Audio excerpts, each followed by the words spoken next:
안녕하세요. 역사 돋보기입니다. 세계 4대 문명 시리즈 메소포타미아 문명, 이집트 문명에 이어 3부에서는 인도의 인더스 문명을 다뤄보겠습니다. 메소포타미아 문명은 기원전 4000에서 3500년경, 이집트 문명은 기원전 3100년경으로 소급이 된다면 인도의 인더스 문명은 기원전 2500년경 정도 됩니다. 다른 문명과 비교해보자면 메소포타미아 문명에서는 한창 수메르인들이 유프라테스 강과 티그리스 강 사이에 도시국가들을 세우고 길가메시가 군림했을 무렵이고, 이집트 문명에서는 피라미드가 제작되던 이집트 고왕국 시대 즈음입니다.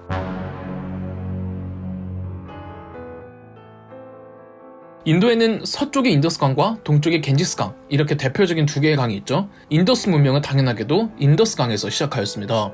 인더스강이 있는 인도 지역을 펀자브 지역이라 부르며 파키스탄 역시 인더스강이 흐르기 때문에 인더스 문명은 인도의 펀자브 지역과 파키스탄을 영역으로 하고 있었다고 보시면 됩니다.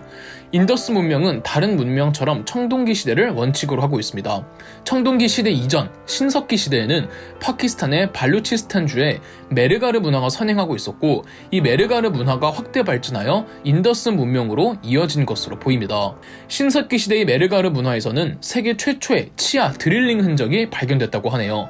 메소포타미아 문명은 수메르인들이 처음 일구었던 토대를 다른 여러 이민족들이 유입해와 더욱 발전시켰으며, 지형상 폐쇄적인 이집트 문명은 나일강에 거주하던 토착민들이 일구고 발전시켰습니다.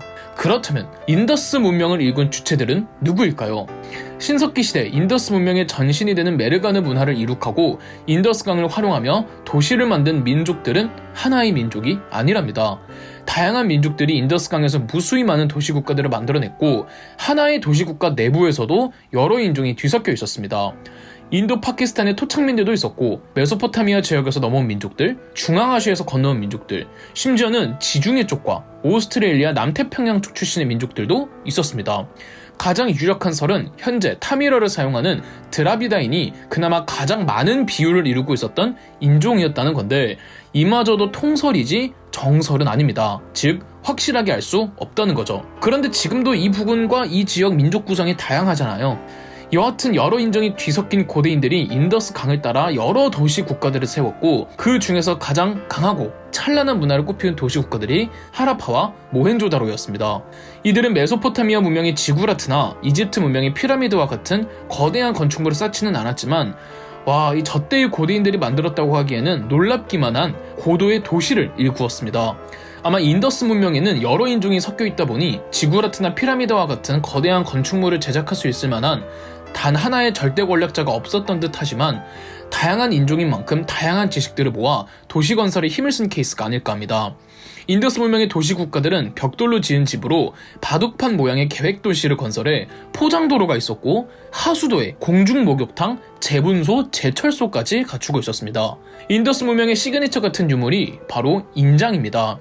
인더스 문명의 도시 국가들은 다양한 무늬를 그려놓은 인장을 사용했는데, 현재까지 발견된 인더스 인장만 2000개가 넘는다고 하더군요. 하지만 이 인장의 사용 목적은 아직 밝혀내지 못했다고 합니다. 메소포타미아 문명에서 뿔이 하나 있는 말그림이 그려진 인더스 인장, 일명 일각수 인장이 출토가 되었는데, 이로 말미암아 인더스 문명의 도시국가들은 메소포타미아 문명과도 적극적인 교류를 했던 것으로 보고 있습니다. 인더스 문명에서는 토기, 액세서리 등 고도의 수공업이 발달해 있었는데, 이런 작품들로 적극적으로 상업에도 뛰어들었던 거죠. 인더스 문명에서도 상형 문자를 사용하였는데 현재 해독하지는 못했습니다. 세계 4대 문명 중 유일하게 해독하지 못한 문자이죠. 구체적인 예시를 들기 위해 가장 규모가 컸던 모헨조다로 도시국가와 하라파 도시국가를 살펴보겠습니다. 모헨조다로는 현재 파키스탄에 있고, 모헨조다로 고대 유적은 파키스탄에서 몇 안 되는 유네스코 세계문화유산이랍니다.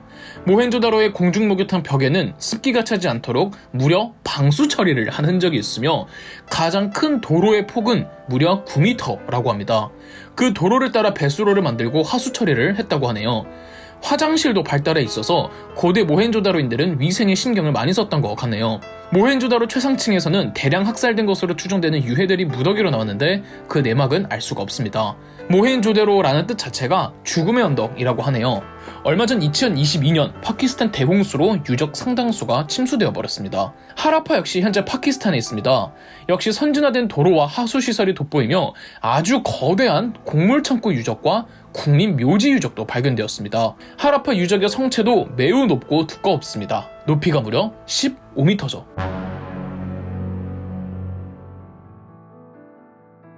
인더스 문명을 일군 주체 세력들은 약 1000년간 존속하다가 큰 위기를 맞습니다. 바로 외지 민족 아리아인이 쳐들어왔는데요. 기원전 1500년경에 인더스강 유역으로 유입해왔습니다. 아리아인들은 파키스탄보다 더 북부, 이란과 중앙아시아, 무슨 스탄 동네 부근에서 내려온 유목민족들로 기존의 인더스 문명을 쑥대밭으로 만들어 놓았습니다. 인더스 문명을 일군 세력 중 하나로 추정되는 드라비다인들은 현재 인도의 동남부와 스리랑카에 분포하고 있습니다. 원래 인더스강에 거주하던 드라비다인들이 아리아인들에다가 싸우다가 패퇴하여 인도 동남부와 스리랑카까지 내몰렸다는 해석이 일단은 중론입니다.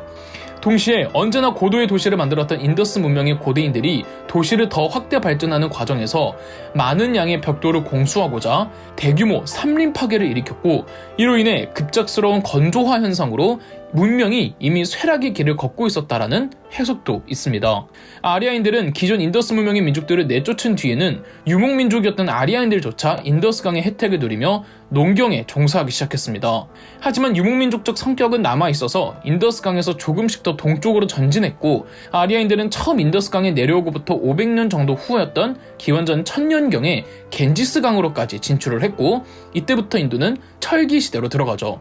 아리아인들은 구체적인 종교관도 가지고 있었습니다. 아리아인들은 하늘, 땅, 바람, 비, 태양 등 자연의 모든 것들을 신으로 모시는 애니미즘적 다신교였습니다. 자연, 즉 신들을 찬미하는 내용의 글들을 수록한 경전이 있었는데 이 경전의 이름이 베다입니다. 그래서 아리아인들이 일군 문명을 기존의 인더스 문명과 비교하기 위해 베다 문명이라고도 하죠. 그리고 아리아인들이 인도 북부를 점령한 이 시대를 베다 시대라고 하고요. 아리아인들이 부르던 종교 찬송가를 리그베다라고 합니다. 리그가 찬가라는 뜻이거든요. 리그베다 외에도 사마베다, 야주르베다, 아타르바베다 세 가지가 더 있는데 이 네 가지 중에서는 리그베다가 가장 유명합니다.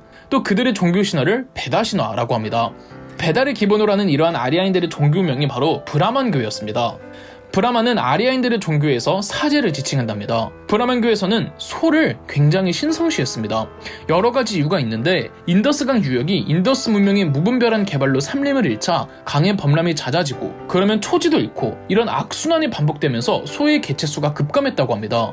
하지만 소가 농경에서 절대적으로 필요했기에 소를 해칠 수가 없었고, 소의 신성이 들렸다며 숭배하기 시작을 했고, 신화적으로도 신들이 아끼는 동물로 나옵니다. 무슨 종교가 떠오르지 않나요? 바로 힌두교죠.